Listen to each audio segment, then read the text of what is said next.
भारत माता की भारत माता की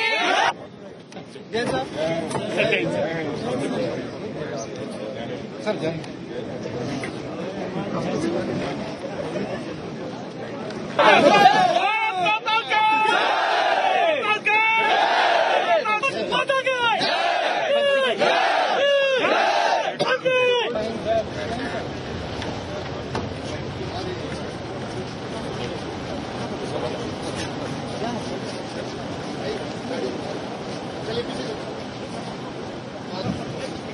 पीछे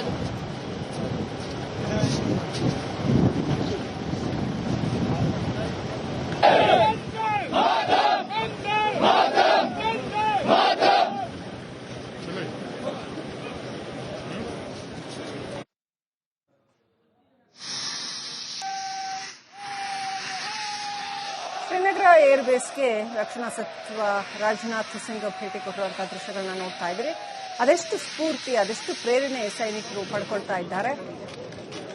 ಕೇಂದ್ರ ರಕ್ಷಣಾ ಸಚಿವರೇ ಖುದ್ದಾಗಿ ಬಂದು ತಮ್ಮ ಜೊತೆ ನಿಂತಾಗ ಬರುವಂತಹ ನೈತಿಕ ಸ್ಥೈರ್ಯ ಅದು ಬೇರೆನೆ. ಅದು ಅಂಥದ್ದೊಂದು ಬಲವನ್ನ ರಾಜನಾಥ್ ಸಿಂಗ್ ಇವತ್ತು ಸೈನಿಕರಿಗೆ ತುಂಬಿದ್ದಾರೆ. ಇದೇ ಏರ್ಬೇಸ್ ಮೇಲೆ ಪಾಕಿಸ್ತಾನ ದಾಳಿಗೆ ಪ್ರಯತ್ನಿಸಿತ್ತು ನೋಡಿ. ಇವರೆಲ್ಲರೂ ಕೂಡ ಪಾಕಿಸ್ತಾನದ ನೇರ ದಾಳಿಗೆ ಕೆಚ್ಚದೆಯನ್ನೊಡ್ಡಿ ನಿಂತು ಹೋರಾಟ ಮಾಡಿದ್ರು. ಅಷ್ಟೇ ಅಲ್ಲ, ನಮ್ಮ ಸೇನಾ ನೆಲೆಯನ್ನ ಹಾಗೆ ನಾಗರಿಕರನ್ನ ರಕ್ಷಿಸಿಕೊಂಡ್ರು. ಒಂದೇ ಒಂದು ಸಣ್ಣ ದಾಳಿಯನ್ನು ಕೂಡ ಆಗೋಕೆ ಬಿಡದೇ ಇರೋ ಹಾಗೆ ನಮ್ಮ ನೆಲೆಯನ್ನ ರಕ್ಷಿಸಿಕೊಂಡಂತಹ ಸೈನಿಕರು ಇವರನ್ನ ಭೇಟಿ ಮಾಡಿ ಇನ್ನಷ್ಟು ಪ್ರೇರಣೆಯನ್ನ ತುಂಬಿದ್ದಾರೆ ರಾಜನಾಥ್ ಸಿಂಗ್.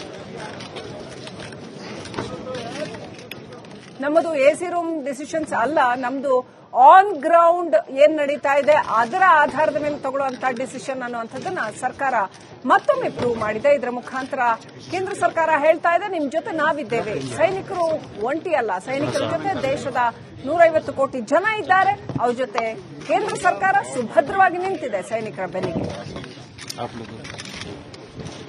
ದೇಶ ರಕ್ಷಣೆ ಮಾಡುವ ಸೈನಿಕ ಕೇಳ್ತಾ ನಮಗೇನ್ ರಕ್ಷಣೆ, ನಮಗ್ಯಾರು ಬಲ ತುಂಬೋರು ಅಂತ ಸರ್ಕಾರ ಹೇಳ್ತಾ ಇದೆ, ನಾವಿದ್ದೀವಿ ನಿಮ್ ಜೊತೆ ಅಂತ.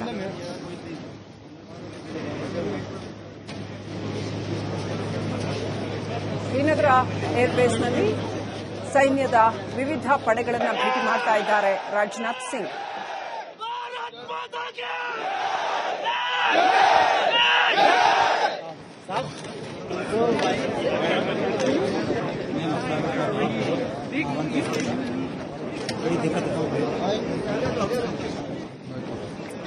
ಕಳೆದ 3-4 ದಿನಗಳ ಹಿಂದಷ್ಟೇ ಇದೇ ಜಾಗದಲ್ಲಿ ಪಾಕಿಸ್ತಾನದಿಂದ ಶೆಲ್ ದಾಳಿ ನಡೀತಾ ಇತ್ತು. ನಮ್ಮ ಇದೇ ಪಡೆಗಳು ಒಂದೇ ಒಂದು ದಾಳಿ ಆಗದ ಹಾಗೆ ಪ್ರತಿ ಡ್ರೋನ್ ಅನ್ನು, ಪ್ರತಿ ಕ್ಷಿಪಣಿಯನ್ನು ಹೊಡೆದುರುಳಿಸಿದ್ವು. ಅವರ ಅಪ್ರತಿಮ ಶೌರ್ಯ ಸಾಹಸಗಳಿಗೆ ಮತ್ತೊಮ್ಮೆ ಅವರನ್ನ ಅಭಿನಂದಿಸೋದಕ್ಕೆ ಕೇಂದ್ರ ರಕ್ಷಣಾ ಸಚಿವರು ಖುದ್ದಾಗಿ ಶ್ರೀನಗರ ಏರ್ಬೇಸ್ಗೆ ಭೇಟಿ ಕೊಟ್ಟಿದ್ದಾರೆ. ಜಮ್ಮು ಕಾಶ್ಮೀರ ಮುಖ್ಯಮಂತ್ರಿ ಒಮರ್ ಅಬ್ದುಲ್ಲಾ ಕೂಡ ಅವ್ರ ಜೊತೆ ಇರೋದನ್ನು ಗಮನಿಸಿದ್ದಾರೆ. ಈ ಸಾರಿ maybe for a change Jammu Kashmir ಸರ್ಕಾರ ಸಂಪೂರ್ಣವಾಗಿ ಪಡೆಗಳನ್ನ, ಸೇನಾ ಪಡೆಗಳನ್ನ ಸಪೋರ್ಟ್ ಮಾಡ್ತಾ ಇದೆ.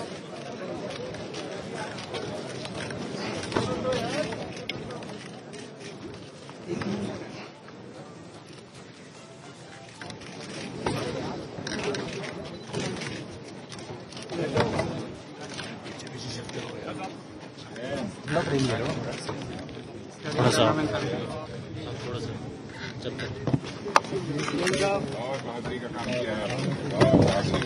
आप लोग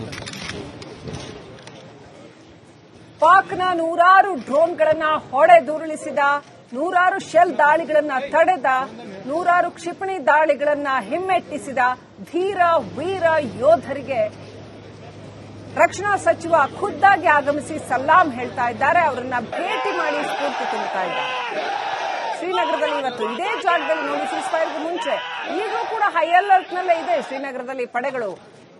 ಆದರೆ ಯಾವುದೋ ಎಸಿ ರೂಮ್ ಅಲ್ಲಿ ಕೂತ್ಕೊಂಡು ಅಥವಾ ವಾರ್ಫೀಲ್ಡ್ ನಾನೇ ಯಾಕೆ ಹೋಗ್ಬೇಕು ಅಂತ ಹೆದರಿ ಬಚ್ಚಿಟ್ಕೊಳ್ಳದೆ ಅಥವಾ ನಾನೇ ಯಾಕೆ ಅಲ್ಲಿ ಹೋಗಿ ಟೈಮ್ ವೇಸ್ಟ್ ಮಾಡಬೇಕು ಮುಂದಿನ ಕೆಲಸ ನೋಡ್ಬೋದಲ್ಲ ಅಂತ ನೋಡದೆ ನಮ್ಮ ಕೇಂದ್ರ ಸಚಿವ ರಾಜನಾಥ್ ಸಿಂಗ್ ಅವರು ಆನ್ ಗ್ರೌಂಡ್ ಹೋಗಿ ಅಲ್ಲಿ ಸೇನಾ ಪಡೆಗಳ ಯೋಧರನ್ನ ಭೇಟಿ ಮಾಡಿ ಮಾತನಾಡ್ತಾ ಇರ್ತಕ್ಕಂಥದ್ದು, ಅವ್ರ ಜೊತೆ ನಿಂತು ಸ್ಫೂರ್ತಿ ತುಂಬ್ತಾ ಇರ್ತಕ್ಕಂಥದ್ದು ಬಹಳ ಮಹತ್ವದ ವಿಷಯ.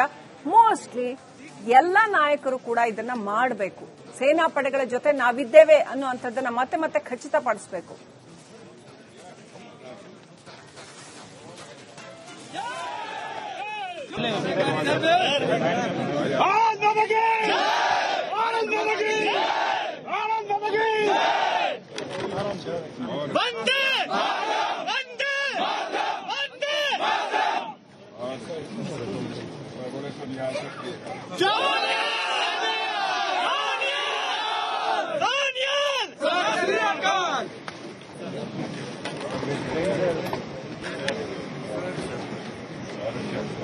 भारत माता की भारत माता की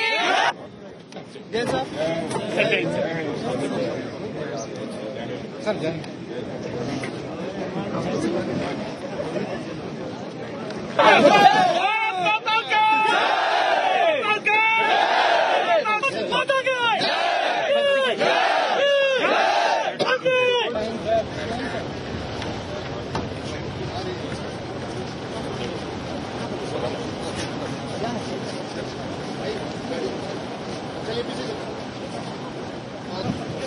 जय पीछे आ जाओ।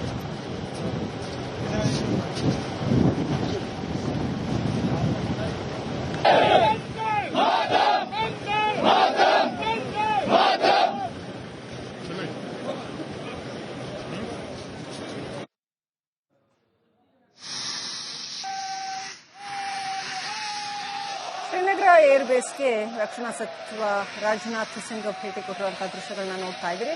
ಅದೆಷ್ಟು ಸ್ಫೂರ್ತಿ, ಅದೆಷ್ಟು ಪ್ರೇರಣೆ ಸೈನಿಕರು ಪಡ್ಕೊಳ್ತಾ ಇದ್ದಾರೆ. ಕೇಂದ್ರ ರಕ್ಷಣಾ ಸಚಿವರೇ ಖುದ್ದಾಗಿ ಬಂದು ತಮ್ಮ ಜೊತೆ ನಿಂತಾಗ ಬರುವಂತಹ ನೈತಿಕ ಸ್ಥೈರ್ಯ ಅದು ಬೇರೆನೆ. ಅದು ಅಂಥದ್ದೊಂದು ಬಲವನ್ನ ರಾಜನಾಥ್ ಸಿಂಗ್ ಇವತ್ತು ಸೈನಿಕರಿಗೆ ತುಂಬಿದ್ದಾರೆ. ಇದೇ ಏರ್ಬೇಸ್ ಮೇಲೆ ಪಾಕಿಸ್ತಾನ ದಾಳಿಗೆ ಪ್ರಯತ್ನಿಸಿತ್ತು ನೋಡಿ. ಇವರೆಲ್ಲರೂ ಕೂಡ ಪಾಕಿಸ್ತಾನದ ನೇರ ದಾಳಿಗೆ ಕೆಚ್ಚದೆಯನ್ನೊಡ್ಡಿ ನಿಂತು ಹೋರಾಟ ಮಾಡಿದ್ರು. ಅಷ್ಟೇ ಅಲ್ಲ, ನಮ್ಮ ಸೇನಾ ನೆಲೆಯನ್ನ ಹಾಗೆ ನಾಗರಿಕರನ್ನ ರಕ್ಷಿಸಿಕೊಂಡ್ರು. ಒಂದೇ ಒಂದು ಸಣ್ಣ ದಾಳಿಯನ್ನು ಕೂಡ ಆಗೋಕೆ ಬಿಡದೇ ಇರೋ ಹಾಗೆ ನಮ್ಮ ನೆಲೆಯನ್ನ ರಕ್ಷಿಸಿಕೊಂಡಂತಹ ಸೈನಿಕರು ಇವರನ್ನ ಭೇಟಿ ಮಾಡಿ ಇನ್ನಷ್ಟು ಪ್ರೇರಣೆಯನ್ನ ತುಂಬಿದ್ದಾರೆ ರಾಜನಾಥ್ ಸಿಂಗ್. ನಮ್ಮದು ಎಸಿ ರೂಮ್ ಡಿಸಿಷನ್ಸ್ ಅಲ್ಲ, ನಮ್ದು ಆನ್ ಗ್ರೌಂಡ್ ಏನ್ ನಡೀತಾ ಇದೆ ಅದರ ಆಧಾರದ ಮೇಲೆ ತಗೊಳ್ಳುವಂತಹ ಡಿಸಿಷನ್ ಅನ್ನುವಂಥದ್ದನ್ನ ಸರ್ಕಾರ ಮತ್ತೊಮ್ಮೆ ಪ್ರೂವ್ ಮಾಡಿದೆ. ಇದರ ಮುಖಾಂತರ ಕೇಂದ್ರ ಸರ್ಕಾರ ಹೇಳ್ತಾ ಇದೆ, ನಿಮ್ ಜೊತೆ ನಾವಿದ್ದೇವೆ. ಸೈನಿಕರು ಒಂಟಿ ಅಲ್ಲ, ಸೈನಿಕರ ಜೊತೆ ದೇಶ